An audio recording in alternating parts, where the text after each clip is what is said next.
Hi everyone, welcome back to Corporate Decoder, the place where we take complex financial documents and make them easy to understand. It is almost June 30, 2025, and we are about to dive deep into WEC Energy Group's latest quarterly report for the period ending on that date. So what is WEC Energy Group up to, the big energy company serving millions across Wisconsin, Illinois, Michigan, and Minnesota? They've just dropped their quarter ending June 30, 2025 report. And let's just say there are some interesting numbers in here. First off, they've got over 321.5 million shares of common stock out there. That's a lot of ownership pieces. Now let's cut to the chase, the financial tables. We're looking at a significant jump in operating revenues during the second quarter of 2025 compared to the same time last year. They pulled in $2.795 billion in revenue, up from $1.772 billion in 2024. That's a pretty healthy increase. And what does that mean for their profit from just running the business well? Operating income jumped from $364.8 million in 2025. That's a good sign that their core business is doing well. But the number everyone really cares about, net income attributed to common shareholders, saw a nice bump to reaching $245.4 million in the second quarter of 2025, up from $21.93 million in 2024. That's an extra $34.1 million in the pockets of their owners. Their diluted earnings per share went from $0.67 to $0.76. That's a solid improvement. Now let's glance at their financial health on the balance sheet as of June 30, 2025. Their total assets stand at a massive $48.5243 billion. They've got substantial long-term assets in property, plant, and equipment reaching over $36 billion. Their accounts receivable are sitting at $1.964 billion. This is the money customers owe them, and importantly, they have a fairly large allowance for credit losses of $142.2 million set aside to cover potential bad debts. On the flip side, they have short-term debt of $810.23 million and a much larger chunk of long-term debt at over $17 billion. It's pretty standard for a company of this size and industry to carry significant debt to fund their operations and massive infrastructure projects. And what do the owners have in the business? Well, common shareholders' equity is a healthy $13.2231 billion, showing a good chunk of value belonging to those who own the company's stock. Let's look at how they are generating and using their cash over the first 6 months of the year. They brought in a solid $2.0559 billion from their normal business operations.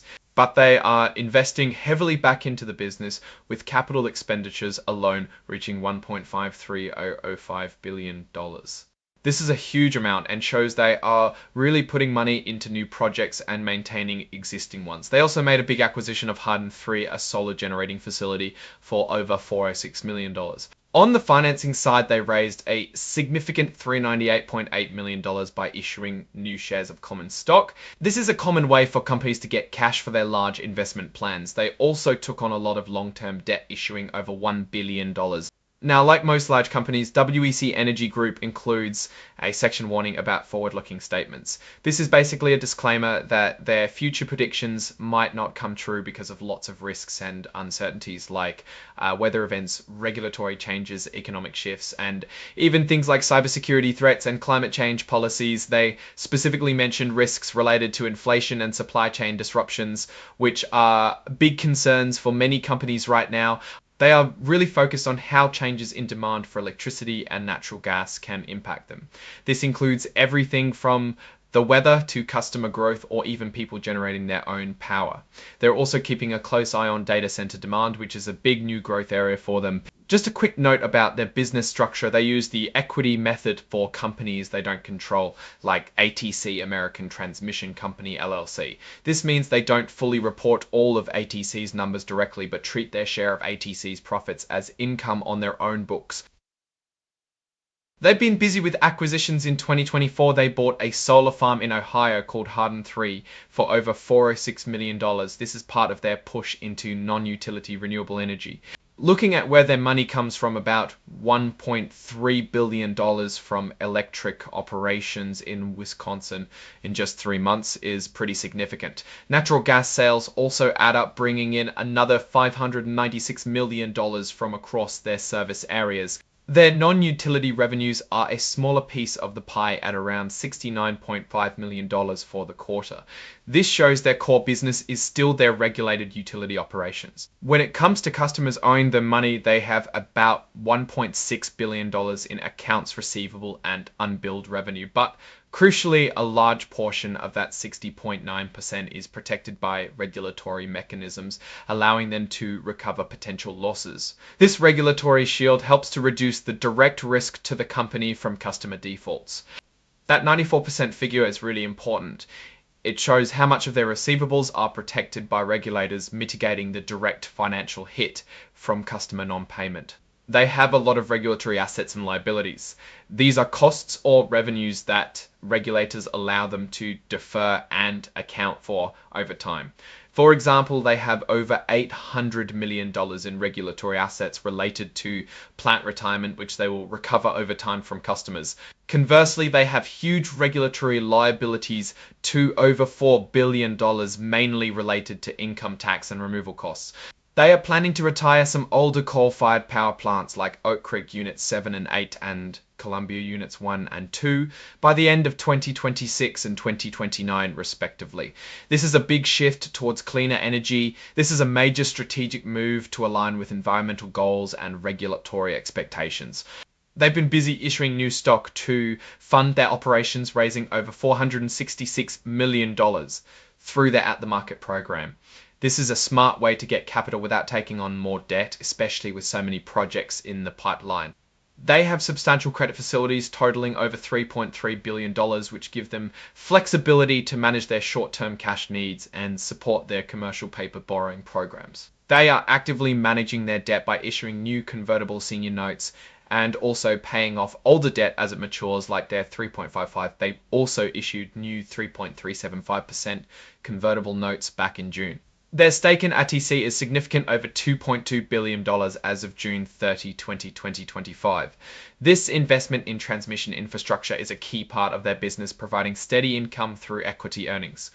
Looking at their business segments, the Wisconsin operations are by far the largest contributor to their earnings, bringing in over $18.2 million in net income for the quarter. The electric transmission segment also shows solid performance with over $35 million in earnings. Their Wisconsin segment is really driving the show with a $50.3 million increase in net income compared to last year. This is thanks to rate increases and higher sales volumes. The Illinois segment saw a slight dip in performance, down $3.1 million, mainly due to higher maintenance costs at their gas storage facilities. The non-utility side of the business is doing reasonably well, bringing in $82.30 million, but it's down a bit from last year due to lower operating income. They are seeing higher PTC's production tax credits, which helps offset some of that decline. And the corporate and other segment is showing a loss of $81 million, which is mainly due to higher interest expenses from all the new debt they've taken on for their big projects. Remember all those forward-looking statements we saw earlier? Well, the company is being extra careful this quarter too. They are reassessing their near-term CO2 emission reduction goals due to tighter energy supply needs in the Midwest. While their long-term goal of being carbon neutral by 2050 remains, they are adjusting their short-term plans. This is a realistic approach as energy markets evolve. There are a lot of environmental matters they are dealing with as expected in this industry. They mention various EPA rules for air and water quality and the costs associated with them. They are also navigating the complexities of the new EPA rules for coal combustion residuals and steam electric effluents. The company has substantial environmental compliance and remediation obligations. These are complex and long-term commitments typical for energy companies grappling with historical operations and evolving environmental regulations. In Illinois, the regulators have been quite active. For PGL and NSG, they had to pause spending on some projects and are now facing new directives for replacing aging gas pipes. The company had to take a significant impairment charge of nearly $179 million due to disallowed capital costs by the regulators. This highlights the significant regulatory risk in that state. Then on top of all that, Chicago is looking at a new ordinance that could ban natural gas in new buildings. If this passes, it could have a big impact on their Illinois natural gas business. They are really watching this closely. They are benefiting from tax credits for their renewable energy projects. They've actually sold a good chunk of these credits to third parties, which is a smart move to monetize those benefits. This helps offset some of their tax burden considerably. Looking at the shareholder numbers, the basic weighted average common shares outstanding is 322.3 million for the quarter, and for the diluted numbers, it's 322.2 million. When it comes to cash, WEC Energy Group expects to have enough to cover its operations and strategy through cash from operations and access to capital markets. They're raising money through debt and equity and managing their credit facilities carefully. The total debt to total capitalization ratio is around 60%, which is fairly standard for the industry. They are planning to contribute a hefty $445 million to ATC over the next few years.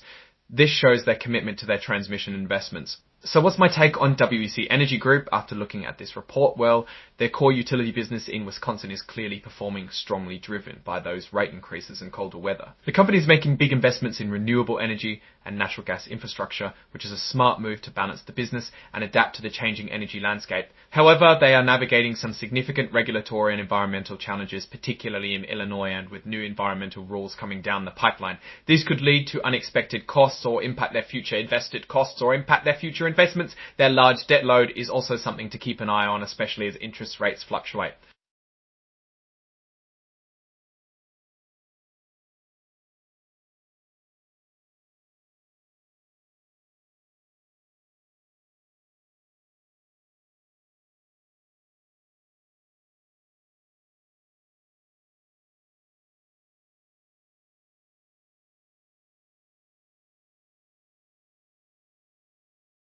What do you think about WEC Energy Group's financial performance and their future plans? Let us know your thoughts in the comments below.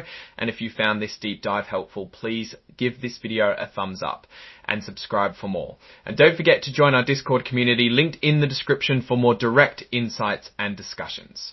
Thanks for watching, and we'll see you next time.